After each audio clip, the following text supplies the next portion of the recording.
So hello guys, welcome back to the channel. आज हम लोग होल्डिंग कंपनी के बारे में बात करने वाले हैं।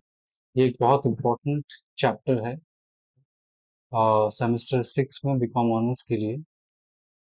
हम लोग एक एग्जाम्पल आपके स्क्रीन के सामने रखा हुआ है। I have solved all the working notes related to this sum. आइए एक एक करके इन सारी चीजों के बारे में बात करते हैं। इस सम को चूज करने का दूसरा इम्पोर्टेंट कारण ये है कि इस सम में बोनस शेयर्स को रिलेटेड कुछ एडजस्टमेंट्स, हम लोग वो भी सीखेंगे कि कैसे उसको सॉल्व किया जाता है। तो आइए, एज यू कैन सी कि हम लोगों ने ऑलरेडी एक सम दिया हुआ है और उसके सारे इंपॉर्टेंट वर्किंग नोट्स को सॉल्व किया है। एक एक करके सारे नोट्स के बारे में हम लोग बात करेंगे इस एग्जाम्पल में। ठीक है, चलिए without wasting time let's start. सबसे पहला जो चीज आता है बाबू, आपको पहला क्वेश्चन पढ़ना पड़ता है और सबसे पहला चीज जो डिटरमाइन करना पड़ता है इस क्वेश्चन से कि किस टाइम पे किस टाइम पे आपने दूसरे कंपनी को अक्वायर किया है। यहाँ पे जो होल्डिंग कंपनी है वो है हीरो लिमिटेड। ठीक है, और जो सब्सिडरी कंपनी है वो है सरीन लिमिटेड। ठीक है, अब सबसे पहला स्टार्ट करते हैं कि ये जो अक्वायर हुआ है ये किस डेट पर हुआ है। तो अगर आप देखें तो जो फर्स्ट पॉइंट है क्वेश्चन का, वहां पे मेंशन किया हुआ है कि ये जो अक्वायर है ये 1 अप्रैल 2018 को हुआ है। ठीक है, इसका मतलब ईयर के स्टार्टिंग पे ही हम लोगों ने शेयर्स को, मतलब हम लोगों ने, मतलब हीरो लिमिटेड ने सरीन लिमिटेड का शेयर्स अक्वायर किया है। ठीक है, ये पहला चीज क्लियर हो गया। दूसरा चीज दूसरा चीज ये निकल करके आता है कि हम लोगों को अब पता करना है कि डिग्री ऑफ कंट्रोल क्या है। एज वी ऑल नो कि होल्डिंग कंपनी को, या एक कंपनी होल्डिंग तभी होता है जब वो दूसरे किसी कंपनी का 50% से ज्यादा शेयर्स होल्ड करता है। तो सबसे पहला, सब डेट पता करने के बाद नेक्स्ट जो सबसे इम्पोर्टेंट चीज हम लोगों को पता करना पड़ता है वो ये है कि हीरो लिमिटेड का डिग्री ऑफ कंट्रोल क्या है सरीन लिमिटेड पर। अब यहीं पे थोड़ा सा ट्विस्ट है और इसको ध्यान से आप लोगों को समझना है। नॉर्मली जब बोनस शेयर का बात नहीं किया हुआ रहता है तब हम लोग क्या करते हैं, हम लोग ये देखते हैं कि सब्सिडरी कंपनी का कितना शेयर्स होल्डिंग कंपनी के पास है। और वो कहाँ देखने को मिलता है हम लोग को, आप होल्डिंग कंपनी का जो इन्वेस्टमेंट वाला सेक्शन है वहां जाकर के आपको देखने मिलता है। जैसे कि यहाँ पे देखिए लिखा हुआ है कि हीरो लिमिटेड ने सरीन लिमिटेड का 24,000 इक्विटी शेयर होल्ड करके रखा है। ठीक है, लेकिन इस क्वेश्चन में एक ट्विस्ट है और वो ट्विस्ट जो है वो है एडजस्टमेंट नंबर 2। एडजस्टमेंट नंबर 2 पे लिखा हुआ है कि 1 दिसंबर 2018, मतलब before the year ending, Sareen limited ने कुछ बोनस शेयर्स इशू किया है जो कि 10 रुपए की कीमत वाला है। साथ ही साथ ये भी मेंशन किया गया है कि हर 4 इक्विटी शेयर के लिए एक बोनस शेयर इशू किया जाएगा। ऐसा यहाँ पे लिखा हुआ है, देखिए हम रीड करते हैं। 1 share for every 4 shares held as bonus, face value of ₹10। ठीक है, मतलब हर 4 इक्विटी शेयर्स के लिए एक बोनस शेयर इशू किया गया। ठीक है, ये क्वेश्चन में आपका मेंशन किया हुआ है। अब हम लोग आगे बढ़ते हैं सम के साथ। किस तरीके से हम लोगों को पता चलेगा कि बोनस होल्डिंग कितना है। अगर आप ध्यान से देखें, हम लोगों ने रेड पेन से कुछ इंफॉर्मेशन अवेल किया है। बोनस शेयर इशू किया गया है 1 12 2018 को for 4 share held 1 share of bonus. Her 4 equity shares के लिए एक बोनस शेयर इशू किया गया है, ऐसा क्वेश्चन में बताया गया है। इसका मतलब बाबू, अगर आप क्वेश्चन को ध्यान से देखें, वर्किंग नोट को ध्यान से देखें, तो आपको दिखेगा कि सरीन लिमिटेड के पास ईयर एंड में 4 लाख का शेयर्स है। 4 लाख बोले तो 40,000 शेयर्स। लेकिन ये 40,000 shares after the bonus issue. हम लोगों को जानना है कि बोनस से पहले का स्थिति क्या था। ये हम लोगों को जानना है। तो देखिए, इसको जानने के लिए क्या करते हैं, हम अच्छे से समझाएंगे, आप लोग समझना। वापस से समझना होगा तो पॉज करके एक बार पीछे जाना और फिर से समझना, क्योंकि ये बहुत जरूरी इंपॉर्टेंट क्वेश्चन है। देखिए, सबसे पहला बात तो बोनस शेयर, ठीक है। बिफोर बोनस शेयर देखिए हम लोगों ने यहाँ लिखा है 4 शेयर्स है, and after bonus shares 5 shares हो जाता है। सर ये सब क्या लिखा है, समझ में नहीं आ रहा है। देखिए हम बताते हैं। क्वेश्चन में लिखा हुआ है हर 4 शेयर्स के लिए एक बोनस शेयर, ठीक है। इसका मतलब बोनस शेयर इशू करने से पहले आपके पास 4 शेयर्स है, तो बोनस शेयर्स इशू करने के बाद आपके पास 5 शेयर्स हो जाता है। सोचिए कैसे, क्योंकि क्वेश्चन में बोला गया है 4 शेयर्स के लिए एक बोनस शेयर इशू किया जाएगा। इसका मतलब जब तक आप बोनस शेयर इशू नहीं करते तब तक आपके पास 4 शेयर्स है, ठीक है।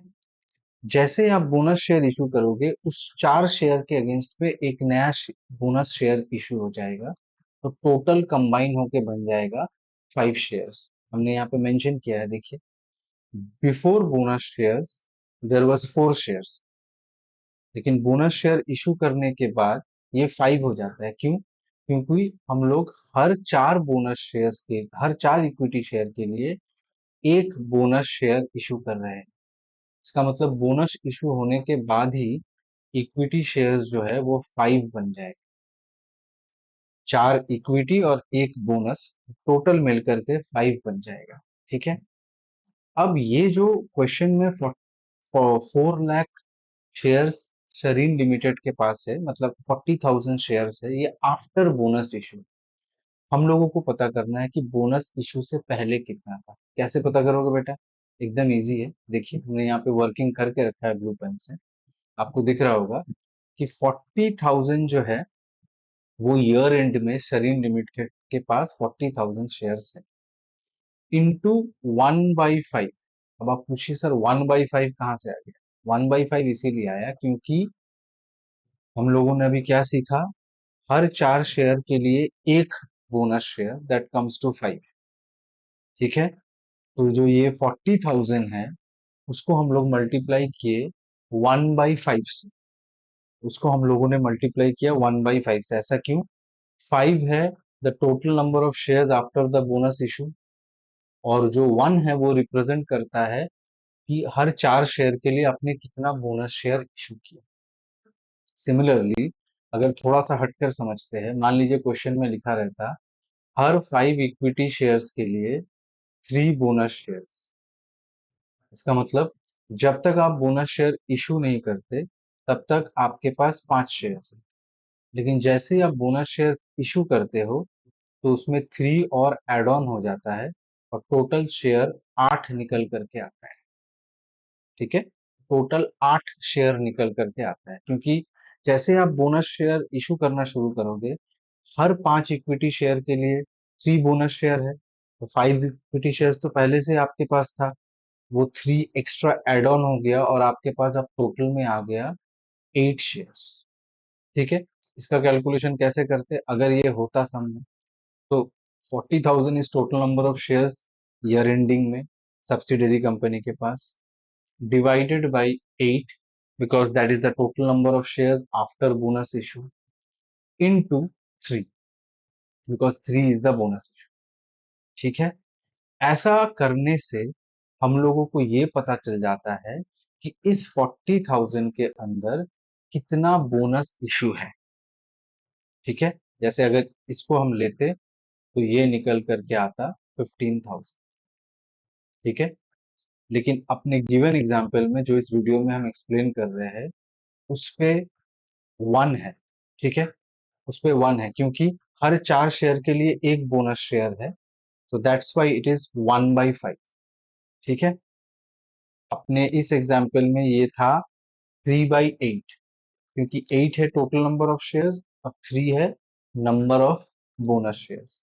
लेकिन जो सम हम लोगों ने वीडियो में लिया है उस सम में total number of share after bonus issue 5 है, और नंबर ऑफ बोनस शेयर्स हर 4 के लिए कितना इशू होने वाला है? 1। तो इसीलिए हम लोग करेंगे 40,000 इंटू 1/5। ऐसा करने पे अपने को मिल जाएगा 8,000 is the number of bonus shares जो कि 40,000 के अंदर इंक्लूड किया हुआ है। अब आपको सिंपली क्या करना है, 40,000 से इस 8,000 को डिडक्ट करना है। जैसे ही आप डिडक्ट करोगे आपको पता चल जाएगा कि सरीन लिमिटेड के पास बोनस शेयर इशू होने से पहले कितना शेयर्स था, एंड दैट इज 32,000। अपने को यही पता करना, दैट इज 32,000। जैसे ही 32,000 पता चल गया, आप चुटकी बजा के डिग्री ऑफ कंट्रोल निकाल सकते हो। कैसे? देखिए यहाँ पे हमने सॉल्व करके रखा है। तो अब सरीन लिमिटेड के पास टोटल नंबर ऑफ शेयर्स हो गया 32,000। और देखिए क्वेश्चन में दिया हुआ है कि हम लोगों ने उस कंपनी का 24,000 शेयर्स अक्वायर किया है। हम लोगों ने मतलब होल्डिंग कंपनी है। तो 32,000 से 24,000 जो शेयर्स है वो चला जाता है हीरो लिमिटेड के पास। तो बचा हुआ जो 8,000 है वो सरीन लिमिटेड के पास पड़ा हुआ रहता है। इसको अगर रिड्यूस करें तो डिग्री ऑफ कंट्रोल 3:1 निकल करके आता है। और अगर परसेंटेज में करें तो डिग्री ऑफ कंट्रोल 75:25 निकल करके आता है। होपफुली आप लोगों को समझ में आया हो। फिर से और एक बार बता बता देते हैं। जब भी वो लोग मेंशन करेगा कि बोनस शेयर इशू किया गया है, सबसे पहले आप ये फिगर आउट करें कि कितने इक्विटी शेयर्स के अगेंस्ट कितना बोनस शेयर दिया जा रहा है। In our given example 4 equity share के अगेंस्ट एक बोनस शेयर दिया जा रहा है। इसका मतलब बिफोर बोनस इशू जो चीज 4 रहेगा, बोनस के बाद वो 4+1 मिलकर के 5 बन जाएगा। ठीक है। उसके बाद आपको क्या करना है, सब्सिडरी कंपनी के पास जितना भी शेयर्स है, आई रिपीट, सब्सिडरी कंपनी के पास जितना भी शेयर्स है जो कि अपने गिवन एग्जांपल में 40,000 है, उसमें से बोनस को एक्सट्रैक्ट करो। कैसे एक्सट्रैक्ट करोगे बेटा? 40,000 into after bonus issue total 5 divided by 5 और मल्टीप्लाइड बाई 1, क्योंकि हर 4 के अगेंस्ट में एक बोनस था। तो आफ्टर बोनस इशू जो निकलेगा उससे हम लोग डिवाइड करेंगे और जितना बोनस शेयर इशू कर रहे हैं उससे मल्टीप्लाई करेंगे। ऐसा करोगे तो आपको पता चल जाएगा कि बोनस शेयर्स क्या है। फिर उसको आप सब्सिडरी कंपनी के ईयर एंड में जितने भी शेयर्स है उससे उस बोनस शेयर्स को आपको सब्ट्रैक्ट करना है, and after that you can calculate the degree of control, that is 3:1। जैसे ही ये 3:1 निकल गया, आपका आधा बर्डन कम हो गया। यूजुअली होल्डिंग कंपनी में डिग्री ऑफ कंट्रोल निकालना बहुत इजी होता है, लेकिन अगर बोनस शेयर का इन्वॉल्वमेंट आ जाता है सामने तो आपको थोड़ा दिक्कत हो सकता है। इसीलिए इस सम में हम लोगों ने पहले बोनस शेयर को सॉल्व किया, पता किया कि बोनस शेयर्स कितना है, और सब एक्सेप्ट दैट सब्सिडरी कंपनी का शेयर्स कितना है, उसी के हिसाब से डिग्री ऑफ कंट्रोल को हमने पता कर दिया। इसके बाद हम लोग मूव ऑन करेंगे, सिंपल सा है, statement showing pre acquisition of profit. ठीक है। तो इसको सॉल्व करने का वही अपना पुराना तरीका है। सबसे पहले आप चेक करें कि क्वेश्चन में, आई रिपीट, क्वेश्चन में सब्सिडियरी कंपनी का ओपनिंग पीएल और ओपनिंग जनरल रिजर्व कितना है। देखिए उन लोगों ने क्वेश्चन में दिया है ओपनिंग पीएल जो है वो 4 लाख का है और ओपनिंग जनरल रिजर्व जो है वो 2 लाख का है। ठीक है। I am sorry, general opening general reserve है 4 लाख का और ओपनिंग स्टेटमेंट ऑफ प्रॉफिट है 2 लाख का। तो हम लोगों ने देखिए यहाँ पे मेंशन कर दिया 2 लाख। ठीक है। और जनरल रिजर्व के लिए नीचे मेंशन किया गया है 4 लाख। जनरल रिजर्व को बाद में सॉल्व करते हैं, पहले पीएल के बारे में थोड़ा सा डिस्कस करते हैं। अगर आप क्वेश्चन को फॉलो करो, ठीक है, तो आपको दिखेगा कि 2 हम लोगों ने सॉल्व कर लिया है इसलिए हमने वहां पे काटा लगा दिया। 1 भी सॉल्व कर लिया इसलिए 1 को भी काटा लगा दिया। अब 1 और 2 की तरफ देखना ही नहीं। अब सीधा आप देखिए क्वेश्चन 3 को। जब भी क्वेश्चन में लिखा रहे कि सब्सिडियरी कंपनी ने डिविडेंड अनाउंस किया है, जब भी क्वेश्चन में लिखा रहे कि सब्सिडियरी कंपनी ने डिविडेंड अनाउंस किया है, तो आपको क्या करना है बेटा? आपको देखना है कि उस क्वेश्चन में और एक लाइन भी मेंशन रहता है जिसको हम लोग यहाँ पे लिखा रहता है कि ये जो डिविडेंड सब्सिडियरी कंपनी ने अनाउंस किया है वो पेरेंट कंपनी या होल्डिंग कंपनी के प्रॉफिट एंड लॉस में इंक्लूड किया हुआ है, ऐसा लाइन भी इसके साथ आएगा। ये आप समझ लो, दिमाग में बिठा लो। तो आपको करना क्या है, आपको पहले ये पता करना है कि डिविडेंड दिया कितना गया है। ठीक है, उस डिविडेंड को सब्सिडियरी कंपनी का जो ओपनिंग प्रॉफिट एंड लॉस है, that is 2 lakh in this question, उससे आपको सब्ट्रैक्ट करना है। ठीक है, अब वो डिविडेंड कैसे निकलेगा, देखिए यहाँ पे हम लोगों ने सॉल्व किया है। टोटल शेयर्स था 32,000। ठीक है, एक एक का कीमत 10 रुपया, और 25% का डिविडेंड था, एंड दैट कम्स टू 80,000। तो अगर आप opening balance that is 2 lakh, उसके साथ 80,000 को सब्ट्रैक्ट करते हैं, तो रिमेनिंग बैलेंस जो ओपनिंग में पड़ा रहता है दैट इज 1,20,000। That is 1,20,000। अब आप थोड़ा सा वापस बैलेंस शीट की तरफ रुख अपना मोड़े, और बैलेंस शीट में देखिए कि पीएल का क्लोजिंग बैलेंस कितना शो कर रहा है फॉर सब्सिडरी कंपनी। आप थोड़ा सा जूम इन करके देखोगे तो यहाँ 2 लाख रुपीज लिखा हुआ है। ठीक है, 2 लाख रुपीज लिखा हुआ है, इसका मतलब अगर क्लोजिंग में 2 लाख रुपीज है और ओपनिंग में डिविडेंड को काटने के बाद 1,20,000 रुपीज है, इसका मतलब सब्सिडरी कंपनी ने ड्यूरिंग द ईयर 80,000 का प्रॉफिट अर्न किया है, जो कि डायरेक्टली पोस्ट पे चला जाएगा। ठीक है, फिर से बताते हैं। जो ओपनिंग बैलेंस रहेगा पीएल का, ठीक है, जो कि इंफॉर्मेशन में दिया हुआ रहेगा, वहां से आप डिविडेंड को मिटा दीजिए। उसके बाद जो पड़ा है बैलेंस, उसके साथ closing balance statement of profit and loss का सब्सिडरी कंपनी के साथ कंपेयर करिए। बीच का जो गैप निकल करके आएगा, वो गैप होगा प्रॉफिट ड्यूरिंग द ईयर। ठीक है, अब क्योंकि इस सम में होल्डिंग कंपनी सब्सिडरी को अक्वायर करता है ईयर के स्टार्टिंग में, इसीलिए जो भी ड्यूरिंग द ईयर का प्रॉफिट होगा दैट इज 80,000, वो पूरा पोस्ट हो जाएगा। ठीक है बेटा, इसको याद रखना। बहुत इंपॉर्टेंट होता है कि कब अक्वायर किया जा रहा है। इस सम में जैसे हमने आपको स्टार्टिंग में ही बताया, फर्स्ट को ही फर्स्ट को ही हीरो ने अक्वायर कर लिया। ठीक है, फर्स्ट को ही हीरो ने सरीन के शेयर्स को अक्वायर कर लिया, इसीलिए यहाँ पे पोस्ट पीरियड जो है वो फुल ईयर का होगा। यहाँ पे जो पोस्ट पीरियड है बाबू, वो फुल ईयर का होगा, मतलब यहाँ से यहाँ तक पूरा पोस्ट होगा। कभी कभी आपने देखा ना, क्वेश्चन में लिखा रहता है कि कंपनी अक्वायर किया 1 जुलाई, तो इन दैट केस ये 3 महीना फ्री हो जाता है और बाकी का पूरा पोस्ट हो जाता है, होता है ना। लेकिन इसमें इसने फर्स्ट को ही अक्वायर किया। तो जब आप फर्स्ट को अक्वायर करते हो तो जो भी प्रॉफिट ड्यूरिंग द ईयर होता है ना, वो पूरा पोस्ट में चला जाता है।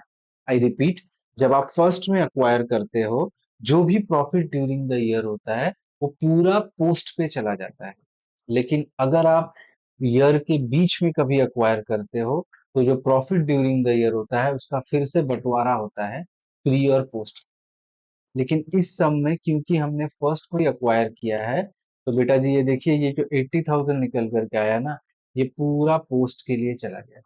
इसमें प्री का कुछ है ही नहीं, पूरा पोस्ट हो जाएगा। ठीक है, अब आप आइए जनरल रिजर्व में। जनरल रिजर्व कितने का है बेटा, जनरल रिजर्व है 4 लाख।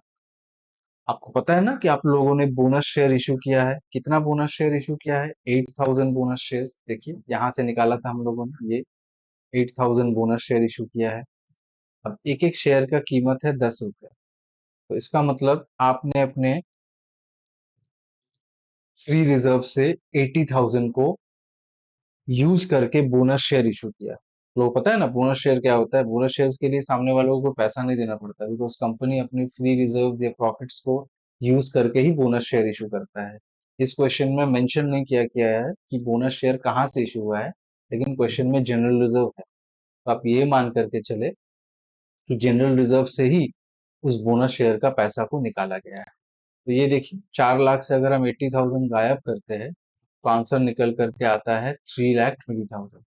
ठीक है, तो ये 3,20,000 जो है बेटा, ये ओपनिंग में पड़ा रहा। पहले ओपनिंग में था 4 लाख, लेकिन 80,000 का बोनस इशू होने के बाद अब ओपनिंग में पड़ा रहा 3 लाख। ठीक है, और क्लोजिंग में कितना है वो भी चेक कर लीजिए। क्लोजिंग में देखिए बोनस, क्लोजिंग में देखिए आपको यहाँ शो कर रहा है 3 लाख रुपीज। क्लोजिंग में 3 लाख रुपीज शो कर रहा है, ठीक है। और ओपनिंग में 3 लाख 20 शो कर रहा है। इसका मतलब 3 लाख 20 और 3 लाख, आई रिपीट, ओपनिंग में लेफ्ट आउट बैलेंस है 3 लाख 20 और क्लोजिंग दिखा रहा है 3 लाख, मतलब 20,000 घट गया। During the year general reserve में कुछ एड ऑन नहीं हुआ, उल्टा उसमें से 20,000 घट गया। इसीलिए यहाँ पे पोस्ट पीरियड के लिए जनरल रिजर्व में -20,000 पड़ा है। पॉजिटिव में बैलेंस नहीं है, नेगेटिव में बैलेंस पड़ा है, ठीक है। तो आइए अब पोस्ट पीरियड में पोस्ट पीरियड वाला काम करते हैं। देखिए पोस्ट पीरियड में हमने क्या किया, यहाँ हमने मेंशन किया post period statement of profit के लिए ये 80,000 यहाँ से उठाया उठाया और उसको प्री और पोस्ट में, उसको माइनॉरिटी और मेजोरिटी में बांट। सिमिलरली रिजर्व में -20,000 था, उसको हमने यहाँ मेंशन किया, उसको भी हम लोगों ने माइनॉरिटी और मेजोरिटी में बांट दिया। कौन सा रेशियो है, अभी ऊपर हम लोगों ने कैलकुलेट किया था, 80-20 का रेशियो है, ठीक है। उसके बाद आते हैं शेयर कैपिटल में। माइनॉरिटी के मतलब जो सब्सिडरी कंपनी है उसके पास टोटल 3,20,000 का शेयर था, जिसमें से 80% होल्डिंग ने अक्वायर कर लिया, बाकी माइनॉरिटी के लिए पड़ा रहा। फिर इसके बाद हम लोग बोनस शेयर लिखते हैं। बोनस शेयर्स कितने का है बेटा, बोनस टोटल 80,000 का इशू हुआ है, उसमें भी हम लोग को माइनॉरिटी मेजोरिटी करना है, तो उसमें भी हम लोगों ने माइनॉरिटी मेजोरिटी कर। ये ABCDE, ये इसका लिखने का मतलब क्या है, ये आप लोगों को थोड़ी देर बाद ही पता चलेगा। ये स्टेटमेंट जो अभी हमने बनाया और बोनस शेयर का कैलकुलेशन, अगर ये दोनों हर्डल आप क्रॉस कर लेते हैं तो उसके बाद इस सम में कुछ रहता ही नहीं है करने को। पहले आप प्री के चीजों को डिवाइड करें, फिर पोस्ट के चीजों को डिवाइड करें, उसके साथ शेयर कैपिटल और बोनस शेयर, ठीक है। याद रखिए प्री में जितना भी कैलकुलेशन होता है सबको हम लोग सम करके एक अमाउंट कन्वर्ट करते हैं और मेजॉरिटी और माइनॉरिटी में बांट देते हैं। लेकिन पोस्ट में हर एक आइटम इंडिविजुअली रहता है, बिकॉज वो हर एक आइटम को बैलेंस शीट में इंडिविजुअली अपने को शो करना पड़ता है, ठीक है। चलिए, इसके हो जाने के बाद जो थर्ड कैलकुलेशन हम लोग करते हैं, तो पहला क्या था बाबू, कॉस्ट ऑफ कैपिटल, दूसरा स्टेटमेंट, ठीक है। और उसके बाद है, सॉरी, पहला था आपका डिग्री ऑफ कंट्रोल, उसके बाद वो स्टेटमेंट जिसमें हम लोग प्रॉफिट वगैरह को बांटते हैं। तीसरे में आता है cost of capital. Cost of capital से इधर हम लोग को गुडविल पता चलेगा या कैपिटल रिजर्व। अगर आपका आंसर माइनस में आया तो वो कैपिटल रिजर्व है, अगर पॉजिटिव में आया तो वो बेटा गुडविल है, ठीक है। याद रखिएगा। तो इसमें हम लोगों का एक सीरीज है, इस सीरीज को याद रखिएगा। सबसे पहला हम लोग लेते हैं, सबसे पहला चीज जो हम लोग लेते हैं वो लेते हैं कॉस्ट ऑफ इन्वेस्टमेंट, कि होल्डिंग कंपनी ने सब्सिडरी कंपनी का शेयर्स को कितने में अक्वायर किया। तो अगर आप क्वेश्चन ध्यान से देखें तो देखिए यहाँ पे लिखा हुआ है 3,50,000, आपको दिख रहा होगा, हमने सर्कल कर दिया। तो यहाँ पे हमने लिखा 3,50,000, सब कुछ लिखा हुआ है, बस हम दिखाएंगे कि ये सारा अमाउंट आ कहाँ से रहा। नेक्स्ट, अगर आपको याद हो तो आपने गलती आपको याद हो तो सब्सिडरी कंपनी ने डिविडेंड पे किया था और वो डिविडेंड होल्डिंग कंपनी के पीएल में घुसा हुआ था गलती से, ऐसा क्वेश्चन में मेंशन किया हुआ है। तो उसके लिए हम लोग क्या किए थे, जो डिविडेंड हम लोगों ने पे किया वो तो ओपनिंग बैलेंस से एक बार माइनस किया था, ये इसका पहला एडजस्टमेंट है। दूसरा आपको क्या करना है, इसी सेम चीज को, ठीक है, इसी सेम चीज को कॉस्ट ऑफ कैपिटल कैलकुलेट करते वक्त भी माइनस करते हैं, लेकिन इस बार 80,000 नहीं माइनस करते, उसको माइनॉरिटी और मेजोरिटी में बांट करके जो मेजोरिटी वाला पोर्शन है उसी को यहाँ पे हम लोग सब्ट्रैक्ट करते हैं, ठीक है। उसके बाद हम लोग आते हैं कैपिटल प्रॉफिट। अब बेटा ये कौन सा कैपिटल प्रॉफिट है, ये देखिए, ये ऊपर जो आपने स्टेटमेंट बनाया था और यहाँ पे जो ए लिखा हुआ है 3,30,000, यही वो कैपिटल प्रॉफिट है जिसके बारे में बात किया जा रहा है। इसीलिए हमने वहाँ पे ABCD लिखा है, ताकि आपको याद रहे कि वो वहां से उठ करके कहाँ जाता है, वो यहाँ पे आएगा, यहाँ पे लेस होता है 3,30,000। इसके बाद हम लोग को क्या लेस करना पड़ता है, कि हमने हमने मतलब होल्डिंग कंपनी ने सब्सिडरी कंपनी का शेयर्स एक्वायर तो किया 3,50,000 में, इस वैल्यू में अक्वायर तो किया, लेकिन उन शेयर्स का एक्चुअल फेस वैल्यू क्या है? तो उसने तो बाबू 24,000 शेयर्स अक्वायर किया था, और एक एक का फेस वैल्यू है 10 रुपया। That comes to 2,40,000। इसके साथ अगर सम में बोनस शेयर रहा, तो बोनस शेयर को भी ऐड ऑन करें। बोनस शेयर सर 80,000 का था। हाँ, 80,000 का था, लेकिन उसमें फिर मेजोरिटी और माइनॉरिटी करना पड़ेगा। कर करके जो अमाउंट आएगा वो आपको लेना पड़ेगा। तो उसके हिसाब से यहाँ 60,000 आया। अब आप पूछोगे कैसे आया, ये देखिए, ऊपर डिग्री ऑफ कंट्रोल हम लोग निकाल चुके हैं 3:1। तो अगर आप 80,000 को 3/4 करोगे, तो वो 60,000 आ गया मेजोरिटी वाला। और माइनॉरिटी वाला तो माइनॉरिटी में जाएगा, जिसके बारे में हम बाद में बात करेंगे, अभी नहीं। इसके साथ हम लोग क्या देखेंगे, इसके साथ आपको क्वेश्चन में ये भी दिखेगा कि नॉन करंट इन्वेस्टमेंट वाला जो सेक्शन है, I repeat, non current investment वाला जो सेक्शन है, उस सेक्शन में अगर आप जाओगे, गौर से देखोगे, तो आपको दिखेगा कि होल्डिंग कंपनी ने डिवेंचर्स भी खरीदा है, किसका? सरीन लिमिटेड का।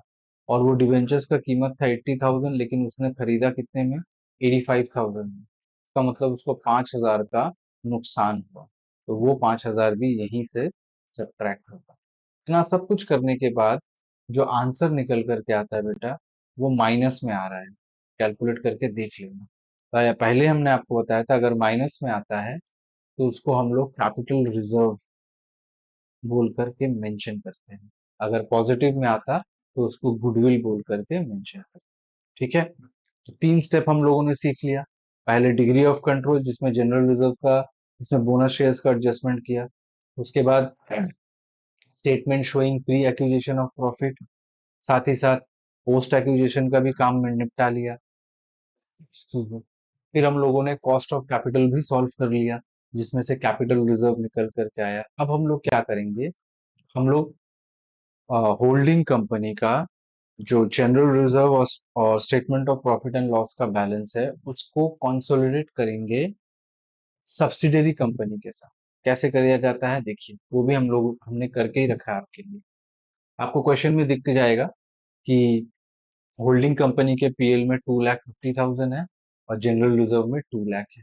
ठीक है, उसके बाद नेक्स्ट स्टेप, इसके बाद आपको क्या करना है, जो भी पोस्ट रिजर्व एंड प्रॉफिट है, पोस्ट रिजर्व एंड प्रॉफिट मतलब ये वाला सेक्शन बेटा, ये वाला, ये वाला सेक्शन। तो इस सेक्शन में देखिए, जो बी लिखा हुआ है वो सब होल्डिंग कंपनी का है, जो सी लिखा हुआ है वो भी होल्डिंग कंपनी का है। तो जनरल रिजर्व बाबू माइनस में है, तो उसको हम लोगों ने माइनस कर दिया। प्रॉफिट जो है पॉजिटिव में है, तो उसको हम लोगों ने प्लस कर दिया। वापस से तीसरा इफेक्ट, याद है वो डिविडेंड जो गलती से होल्डिंग कंपनी में एड ऑन हो चुका था? याद है ना, हमने बताया था उसका 3 एडजस्टमेंट होता है। पहला एडजस्टमेंट ये कि आप उसको ओपनिंग प्रॉफिट से माइनस करो। दूसरा एडजस्टमेंट ये कि कॉस्ट ऑफ कैपिटल निकालते वक्त उसको एक बार दोबारा माइनस करो, लेकिन मेजोरिटी वाला पोर्शन, टोटल 80 नहीं, सिर्फ मेजोरिटी वाला पोर्शन। यहाँ पे भी सेम केस, जो मेजोरिटी वाला पोर्शन है उतना ही यहाँ के पीएल से आपको सब्ट्रैक्ट करना है। ठीक है, और साथ ही साथ और एक चीज सॉल्व करना है, जिसको हम नाम दिए है अनरियलाइज प्रॉफिट। हमने ना नाम दिया, लेकिन ये क्वेश्चन में अनरियलाइज प्रॉफिट बोल करके आता है। ये कौन सा प्रॉफिट है बेटा, इसको जानने के लिए आपको एडजस्टमेंट में थोड़ा आना पड़ेगा। ठीक है, थोड़ा सा जूम इन करते हैं ताकि आपको एडजस्टमेंट थोड़ा क्लियरली दिखे।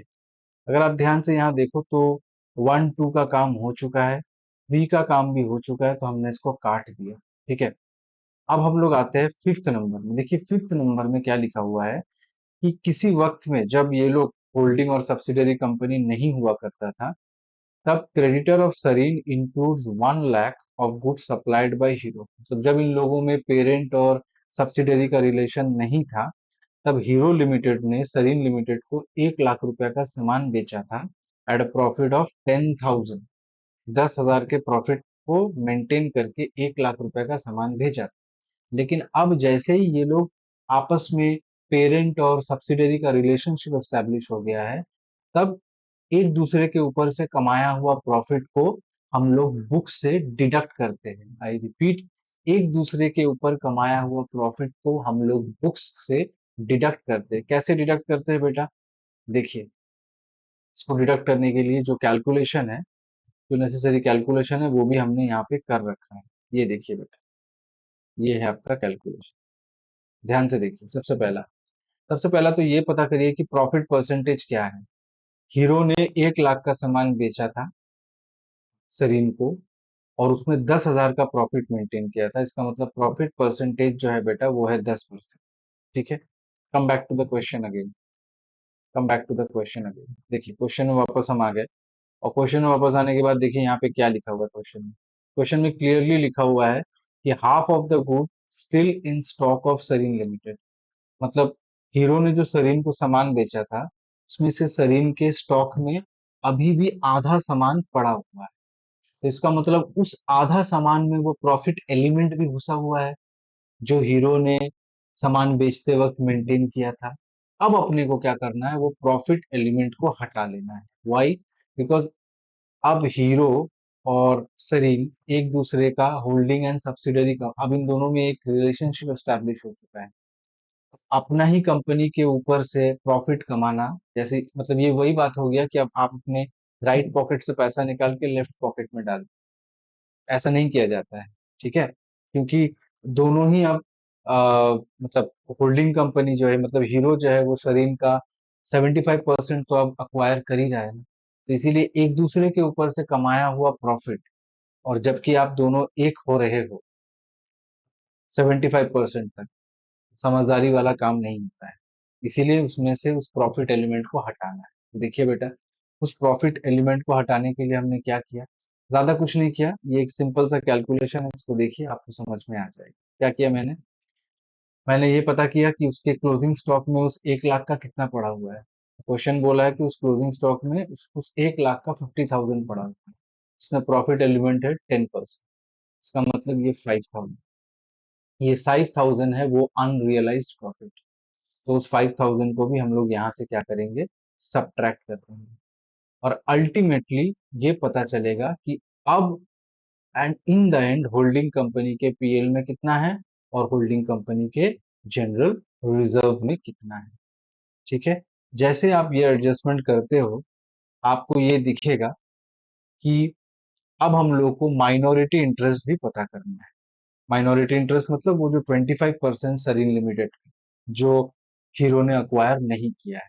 तो उसके लिए क्या करना है बेटा, सिंपल। सबसे पहला, सरीन के पास कितना शेयर था, ठीक है, वो आपको पता करना है। तो सरीन के पास बेटा आप लोगों को पता ही है कि उसके पास तो 3,20,000 मतलब 32,000 शेयर्स था, जिसमें से 24,000 को तो अक्वायर कर लिया गया।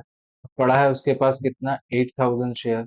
अब 8,000 into 8 will be 80,000 first. Second, bonus shares 20,000 का, पता है ना कहाँ से आया, टोटल बोनस इशू जो था, ठीक है, उसमें से 80% चला गया आपके, जो 80% है वो आपका चला गया यहाँ पे, 80 नहीं सॉरी 75% जो है वो होल्डिंग कंपनी के पास चला गया, और जो बचा हुआ 25% है वो यहाँ पे आ गया। अब आप बोलोगे सर थोड़ा सा दिखा दीजिए, दिखा देते हैं चलिए। देखिए ये 80,000 है, ठीक है, 80,000 बोनस शेयर्स था, 8,000 था, 10 रुपए करके 80,000 हुआ। इसका 75% चला गया मेजोरिटी के पास, और बचा हुआ 25% यहाँ पर आ गया।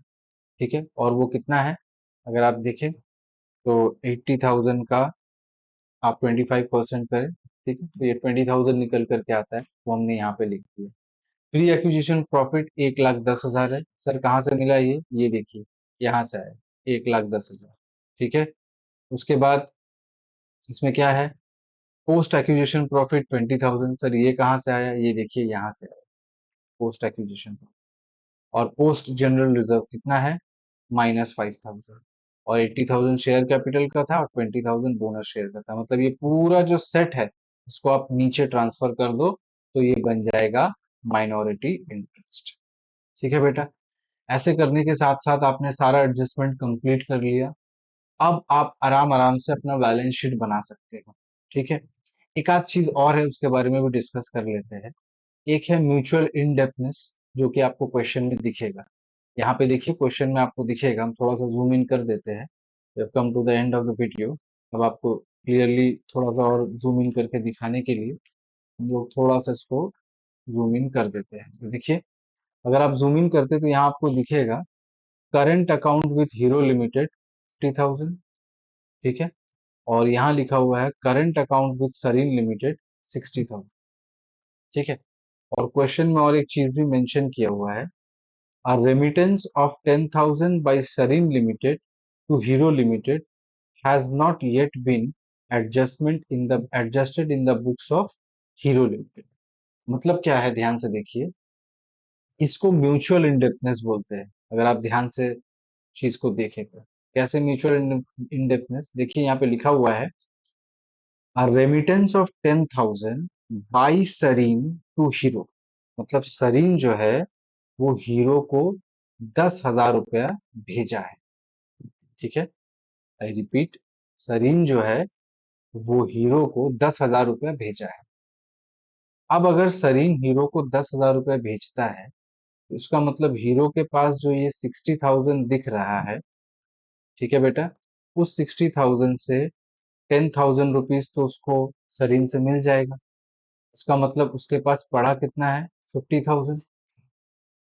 तो ये देखिए, सामने वाले को 50,000 देना है और हीरो को 50,000 पाना है।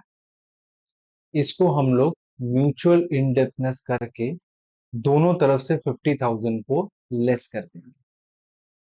क्योंकि 10,000 तो सरीन ने हीरो को भेज दिया, वो रास्ते पे है, वो आ रहा है। तो 60 से अगर 10 गया तो बचा 50,000।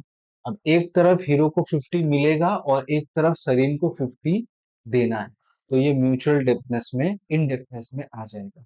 देखिए हमने इसको भी सॉल्व किया है ताकि आपको बैलेंस शीट बनाने में दिक्कत ना हो। ये देखिए यहाँ पे लिखा हुआ है, current account of Hero limited, I repeat, current account of Hero limited and Sareen limited, subtract 50,000 as mutual indebtedness and 10,000 more from Hero Limited as cash in transit। ठीक है। इसका मतलब कि अल्टीमेटली दोनों का ही बैलेंस नील हो जाएगा।